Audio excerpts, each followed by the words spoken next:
If I start a school, will you come? I asked, half joking. यदि मैं school खोल लूँ तो क्या तुम वहाँ आओगे? मैं अर्ध मजाकिया लहजे में पूछती हूँ। Yes, he says, smiling broadly. हाँ, वो पूरी तरह से मुस्कुराते हुए कहता है। A few days later, I see him running up to me. कुछ दिनों पश्चात मैं उसे अपने तरफ दौड़कर आते हुए देखती हूँ और आके वो क्या कहता है? Is your school ready? क्या आपका स्कूल तैयार हो गया है? It takes longer to build a school, I say, embraced at having made a promise that was not meant. School बनाने में बहुत समय लगता है, एक ऐसा वादा जिनका कोई अर्थ नहीं था करने का लज्जित होते हुए मैंने कहा। देखिए लेखिका क्या कहती है कि स्कूल बनने में बहुत ज़्यादा समय लगता है और ऐसा वादा जिसका कोई अर्थ नहीं है करके लेखिका क्या होती है? लज्जित होती है। But promises like mine abound in every corner of his bleak world. किंतु मेरे जैसे वादे उसके नीरस संसार में बहुत ज़्यादा मात्रा में हैं। After month of knowing him, I asked him his name. उसको जानने के कई महीने के बाद मैंने उसका नाम पूछती हूँ। मैं उसका नाम पूछती हूँ। साहिब आलम ही अनाउंसेस। तो वो क्या बताता है? वो बताता है कि उसका नाम साहिब आलम है।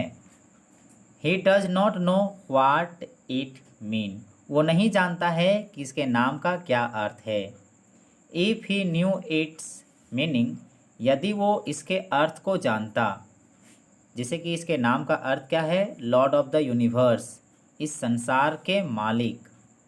तो यदि वो अपने नाम के अर्थ को जानता, he would have a hard time believing it.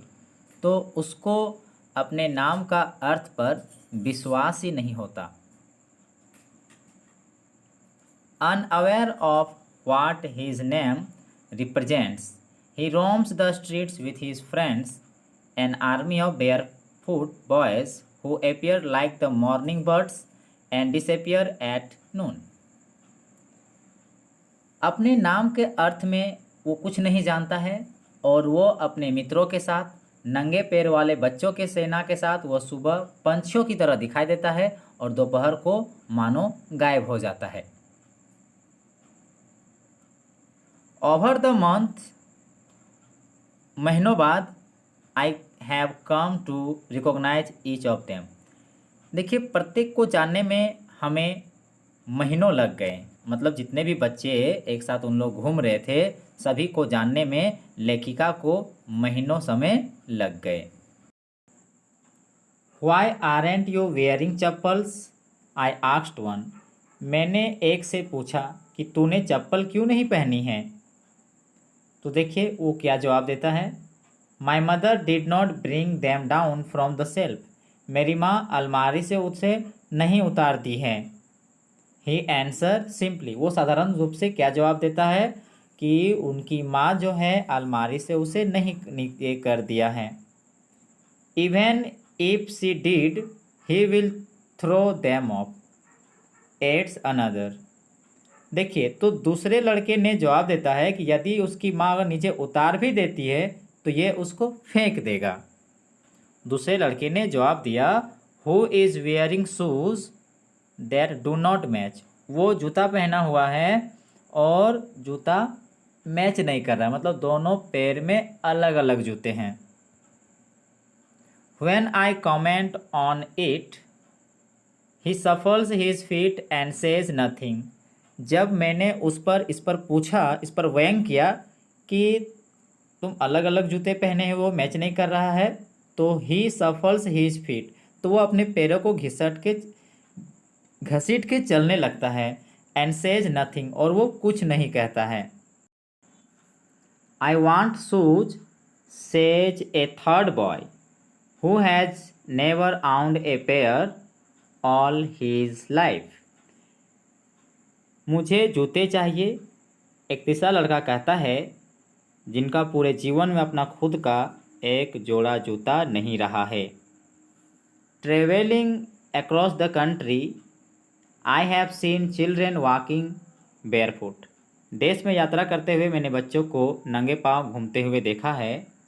In cities, शहरों में, ऑन विलेज रोड्स, और गांव के सड़कों में।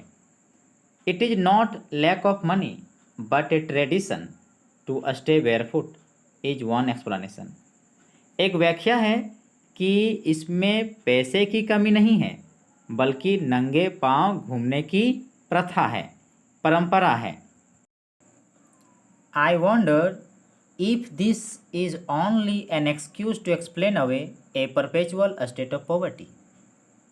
मुझे हैरानी होती है कि क्या यह गरीबी की सतत दशा की व्याख्या करने या उसे प्रदर्शित करने का मात्र एक बहाना है। लेखिका क्या कहती है कि मुझे हैरानी होती है कि क्या यह गरीबी की सतत दशा की व्याख्या करने या उसे प्रदर्शित करने का एकमात्र बहाना है। I remember a story a man from Udupi once told me. मुझे उदुपी के एक व्यक्ति द्वारा सुनाए गए एक कहानी याद आती है। As a young boy he would go to school past an old temple. एक युवा लड़के के रूप में वो एक स्कूल जाता है और वो स्कूल एक पुराने मंदिर के सामने होता है, और वो पुराना मंदिर where his father was a priest, जहाँ पर उसके पिताजी एक पुजारी थे। He would stop briefly at the temple. वो मंदिर के पास थोड़ी समय के लिए रुकता and pray for a pair of shoes, और एक जोड़े जूते के लिए प्रार्थना करता।